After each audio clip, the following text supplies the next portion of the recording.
The breaking news this hour involving the U.S. Supreme Court Justice Samuel Alito. For the second time in 2 weeks, there is now reporting that a provocative flag embraced by Trump supporters was flown at one of Samuel Alito's homes. This time, it's in his vacation house out in New Jersey.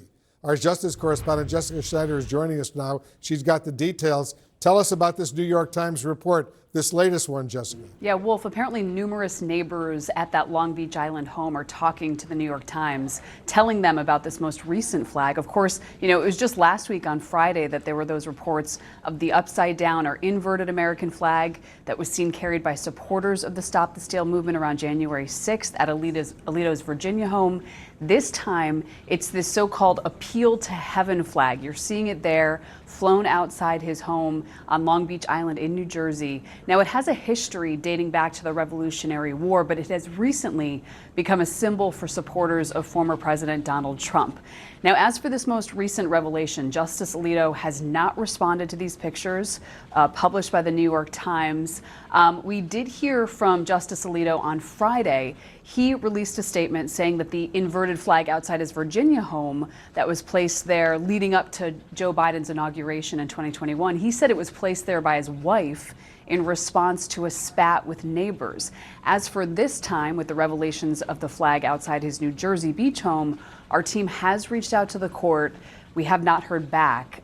It's interesting and maybe important to note, our producer on Capitol Hill actually saw this same Appeal to Heaven flag flying outside House Speaker Mike Johnson's office just tonight. She talked to the speaker and he said, "It's George Washington's flag. It goes back to the founders era. I've always flown that flag. It has nothing to do with that," when asked about associations with Stop the Steal or Donald Trump. Now, of course, Wolf, Speaker Johnson is a politician. Justice Alito is really supposed to be an impartial justice here, one of 9 sitting on the country's highest court. And already from last week, we heard Democrats calling for Justice Alito to recuse himself from any cases associated with January 6th. And there are 2 that we are awaiting rulings on. One actually involves whether certain Capitol rioters charged with obstruction can still be charged under a particular federal statute. The other case, of course, is the big one, whether Donald Trump should be immune from criminal prosecution as it relates to his January 6th case. We have not heard any comment from Justice Alito about those calls to recuse, and we also haven't heard a statement from Justice Alito about this most recent revelation from the New York Times. But no doubt, Wolf, calls could keep growing, now that this latest revelation has come out in the New York Times. We'll be watching the reaction. Jessica, thank you very much. Joining us now, Donald Trump's former national security advisor, John Bolton. He's also the former U.S. ambassador to the UN. Ambassador, thanks for joining us. So as you just heard, a second flag related to the January 6th events was flown outside another one of Justice Samuel Alito's homes. Does this, in your mind, raise concerns about whether he can impartially serve on the U.S. Supreme Court?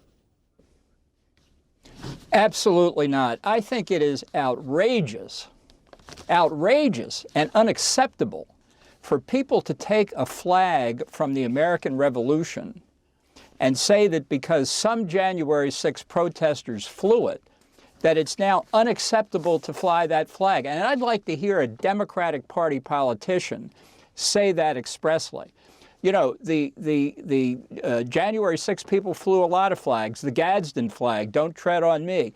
They don't have the right or the ability to expropriate a patriotic symbol of the United States and then have everybody else say it belongs to them and condemn Sam Alito or anybody else for flying that flag. I think what's unacceptable is this rush to find some reason to criticize Alito. I first heard about the upside-down American flag as being a January 6th symbol when I read about it in the New York Times about a week ago. I have no idea what was on Justice Alito's wife's mind when she flew it, but if somebody hadn't told me that they thought it was a symbol of the January 6 people, I wouldn't have guessed it. I would have thought maybe she was giving the finger to one of her neighbors, and that may not be appropriate either. But I'm telling you, it's gotten to a point where people trying to take symbols of American patriotism and turn them against Supreme Court justices is over the line. But should a U.S. Supreme Court justice be using these flags that clearly right now at least have some political implications as well as some historic, some history there, but currently they have political implications. Should a U.S. Supreme Court justice They do not. like Samuel No, that's just Alito, wrong. That is just wrong. well, they do have political implications, you- both of these flags. Well, they And don't they're they don't involved- have political they're involved in implications for January me. 6th. I Turning So a the lot of U.S. things are flag involved in upside down January was 6th. used by those who supported the insurrection, as you know, and this other flag is also. no, I didn't know that. Well, I didn't know that well, a until lot I of read it people in the did New know York that, Times. and that's why it's controversial. Here's the bottom line Well, question. it's controversial for liberals. No, listen, Wolf, it's controversial for liberals who have it in for Sam Alito. It's not controversial for me, and I'm as against Donald Trump as anybody I know in this country. So, bottom line, as far as you're concerned, he should not recuse himself for the sake of the country.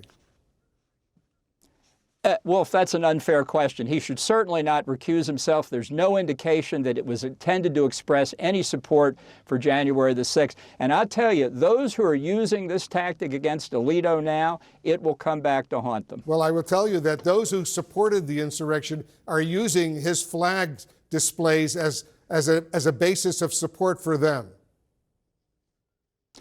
Well, look, it's an American patriotic flag. I support the right of anybody to fly it, period. All right, let's talk about Nikki Haley's announcement today. You know her well from serving during the Trump administration together. You say Trump is dangerous and unfit for office, much like she did when she was a Republican candidate for the Republican nomination. So what's your reaction to her announcement today? Well, I'm disappointed. I think she's obviously made a political calculation that it's in her interest to support Donald Trump. I am disappointed, but a lot of Republicans are making the same calculation because the performance of the Biden administration has been so appalling. And I believe, if Donald Trump wins the election, on election night, his victory speech should start off by thanking Joe Biden and the Democratic Party for nominating Biden against him. You want to share with us who you are going to vote for? Yeah, I've said before on your network, in fact, as in 2020, I'm going to write in the name of Dick Cheney. I don't think Biden or Trump are fit to be president, and I'm not going to ruin my vote by voting for somebody who's not competent to hold the job. You've also warned, Ambassador, that Trump would cause irreparable damage to U.S. national security in a second term, that he could withdraw from NATO. You've suggested that he could embolden America's enemies. What are the stakes of a second Trump term, and is Nikki Haley helping to enable that? Well, I noticed that in her remarks, at least as reported in the press, she said that she wanted to support a president who would back America's allies and hold its enemies accountable. And that's not Donald Trump. That's not his record in office, and I'm very much afraid that would not be his performance if he did get a second term. I don't know what Nikki's calculations are. I hope she's not thinking of being his vice president, because I think for Trump, the two questions that are most important in interviewing prospective vice presidents are, number one, do you think the 2020 election was stolen? And number two, if I asked you to do something akin to what I asked Mike Pence to do on January the 6th, would you do it? And anybody who answers yes to either one of those questions, I think, is disqualified to be vice president. But I think if she's interested in that nomination, she's going to have to answer affirmatively some way or another to those two questions. Always good to get your blunt views. Ambassador John Bolton, thank you very much. We'll continue this conversation, hopefully down the road.